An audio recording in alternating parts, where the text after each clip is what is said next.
Hello दोस्तों, स्वागत है आप सभी का हमारे इस YouTube channel RL study point में। दोस्तों, अगर आप वीडियो को देखना प्रारंभ कर दिए हैं तो अंत तक अवश्य देखिएगा। अगर हमारे चैनल पे नए होंगे, अगर आपको अच्छा लगे तो आप चैनल को सब्सक्राइब जरूर कर लीजिएगा और अपने दोस्तों के साथ शेयर करना नहीं भूलिएगा। ठीक है, आज का इस वीडियो में हमारा टॉपिक होगा अधिगम, जो कि टेट सीटेट के एग्जाम के दृष्टि से बहुत ही महत्वपूर्ण टॉपिक है अधिगम।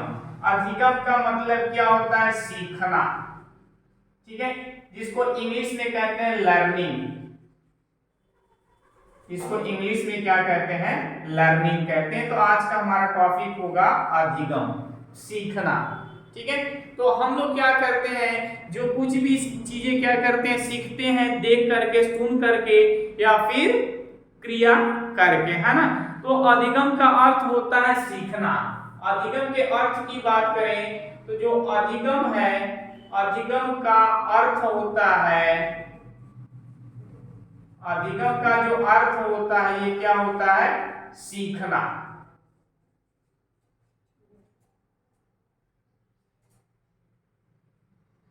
ठीक है, अधिगम का जो अर्थ होता है वो क्या होता है? सीखना, है ना। अधिगम के द्वारा हम लोग क्या करते हैं? सीखते हैं। सीखने का मतलब क्या होता है? व्यवहार में आए हुए अस्थायी परिवर्तन की कोई क्या कहते हैं? सीखना कहते हैं। सीखना क्या होता है? अगर हमारे व्यवहार में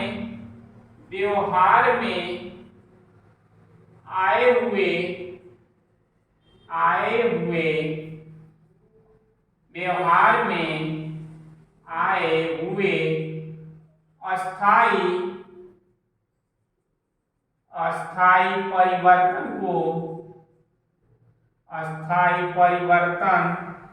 को क्या कहते हैं? सीखना। अस्थायी परिवर्तन को हम लोग क्या कहते हैं? सीखना कहते हैं।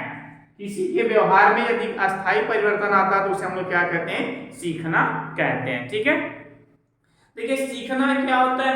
मेन हम शिक्षा के द्वारा सीखते हैं, है ना। शिक्षा के द्वारा हमें जो सीख मिलती है उसे हम लोग क्या कहते हैं? अधिगम कहते हैं। तो क्या होता है? शिक्षा के द्वारा मिला हुआ सीख, शिक्षा के द्वारा मिला सीख, ये किसके अंतर्गत आता है? अधिगम के अंतर्गत आता है। ठीक है, और हम लोग क्या करते हैं? अधिगम के अंतर्गत नवीन ज्ञान व नवीन प्रतिक्रियाओं का अध्ययन करते हैं, सिखाया जाता है। ठीक है ना। क्या करते हैं हम लोग? अधिगम के अंतर्गत क्या करते हैं? नवीन ज्ञान या नवीन प्रतिक्रियाओं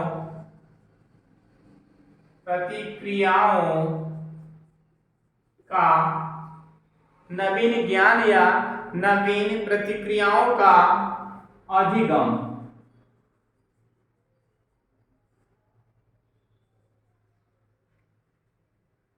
ठीक है, क्या होता है? अधिगम के अंतर्गत यदि हम कुछ नया ज्ञान लेते हैं या नई क्रिया करते हैं तो वो भी किसके अंतर्गत आता है? अधिगम के अंतर्गत आता है। ठीक है, अब आगे जो है अधिगम के पक्ष, अधिगम के पक्ष।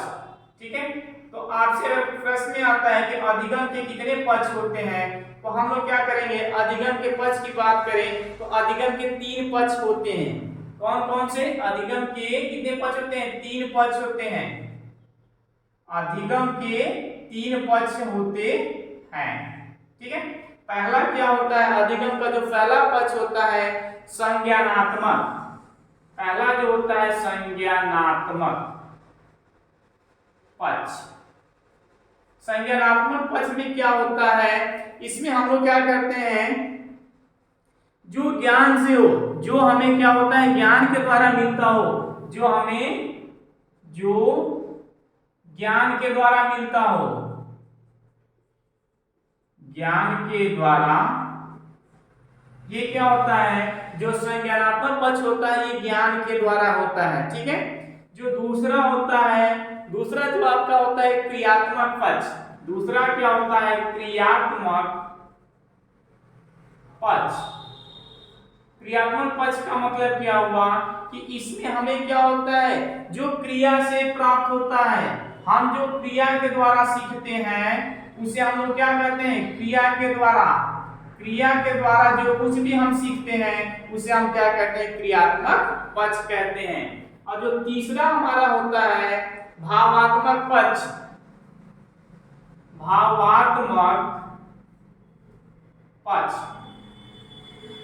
इसमें क्या होता है, हमारे अंदर जो भाव होता है, हमारे अंदर जो भाव के कारण उत्पन्न होता है, भाव के कारण जो परिवर्तन हमें क्या होता है, भाव के कारण होता है। देखिए जो ज्ञान के द्वारा परिवर्तन होता है उसे संज्ञानात्मक पक्ष कहते हैं। जो क्रिया के द्वारा होता है, क्रिया मतलब किसी कार्य को करने से जो परिवर्तन आता है वो क्या होता है, क्रिया के द्वारा होता है, क्रियात्मक पक्ष। और जो हमारे अंदर भाव उत्पन्न होता है उसे हम लोग क्या कहते हैं, भावात्मक पक्ष कहते हैं। ध्यान रहे कि इसमें क्या होता है, कुछ लोग नशा वगैरह करके या किसी बीमारी, इन सब से अगर आपके अंदर कोई परिवर्तन आता है तो ये अधिगम के अंतर्गत नहीं आएगा, ये सीखना लर्निंग नहीं कहलाएगा। याद रहे कि नशे वगैरह, नशा के द्वारा कोई भी परिवर्तन अगर आपके अंदर आता है तो वो भी अधिगम नहीं होगा। अगर आप क्या करते हैं, किसी डिजीज, बीमारी से ग्रसित है, अगर उसमें उसके द्वारा आपके अंदर कोई परिवर्तन आता है तो वो भी अधिगम नहीं कहलाएगा। ठीक है, इसमें शिक्षा के द्वारा या क्रिया के द्वारा या फिर भाव के द्वारा जो उत्पन्न होगा उसे हम लोग क्या कहते हैं, अधिगम। ये क्या है, इसके तीन पक्ष हैं। ठीक है, अगर अधिगम की विधियां की बात करें, अधिगम की विधियां, अधिगम की विधियां, अधिगम की कौन कौन सी विधि है ना, अधिगम की कौन कौन सी विधि है, अगर इसके बारे में हम बात करें तो पहला होता है इसमें अनुकरण। पहला क्या होता है, अनुकरण। अनुकरण का मतलब क्या होता है, किसी को देखकर, यदि किसी को देख करके हमारे अंदर कोई भी चीज हम लोग सीखते हैं तो उसे क्या कहते हैं, अनुकरण। अनुकरण क्या होता है, किसी को देखकर, ठीक है, किसी को देखकर जो भी हमारे अंदर भाव उत्पन्न होता है, जो उसे हम लोग क्या कहते हैं, अनुकरण कहते हैं। अगला जो है आपका सूझ, सूझ के द्वारा, मतलब ये क्या होता है, जो दूसरा है सूझ, ठीक है ना, ये विधि में आता है सूझ, सूझबूझ से, मतलब हम लोग क्या करते हैं, अपनी बुद्धि से, अपनी बुद्धि का प्रयोग करके जो भी हम लोग क्रिया करते हैं उसे हम लोग क्या कहते हैं, सूझ कहते हैं। ये दूसरा क्या है, सूझ विधि है। और तीसरा जो है अधिगम की जो विधि है, अभ्यास। तीसरा जो है अभ्यास, जिसको एक्सरसाइज कहते हैं, क्या कहते हैं, प्रयास। ठीक है, इसका मतलब क्या होता है, इसमें जो आता है आप क्या करते हैं, क्रिया करके, इसमें हम किसी क्रिया को करते हैं, क्रिया करके किसी कार्य को करके हमें जो ज्ञान प्राप्त होता है, हमारे अंदर जो परिवर्तन आता है उसे हम लोग क्या कहते हैं, अभ्यास कहते हैं। जैसे अगर मान लो आप पढ़ाई करते हो, आप बचपन में बहुत टैलेंट नहीं थे, आज आप टैलेंट हो गए, आप टेट की तैयारी कर रहे, टीचर बन, सरकारी नौकरी की तलाश में है, आप सरकारी टीचर बनने वाले हैं। लेकिन इसके पहले क्या था, जब आप छोटे थे तो बार बार आप किसी चीज को करते थे, अभ्यास करते थे, तो आज आपको आ गया है। ठीक है, जैसे एक खिलाड़ी होता है, प्लेयर, मान लीजिए क्रिकेट खेलने वाला है, वो क्या करता है, शुरू में काफी प्रैक्टिस करता है, करते करते दिन प्रतिदिन करते करते एक दिन क्या होता है, नेशनल लेवल का, इंटरनेशनल लेवल का प्लेयर बन जाता है। और जो चौथा होता है इसमें प्रयास, प्रयास व, चौथा जो होता है प्रयास व भूल,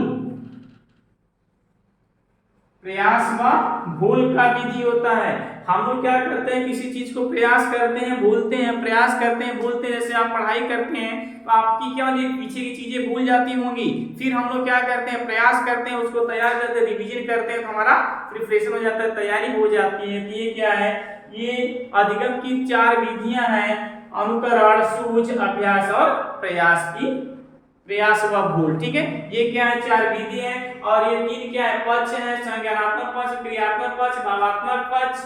ठीक है, और अधिगम का अर्थ क्या होता है, सीखना।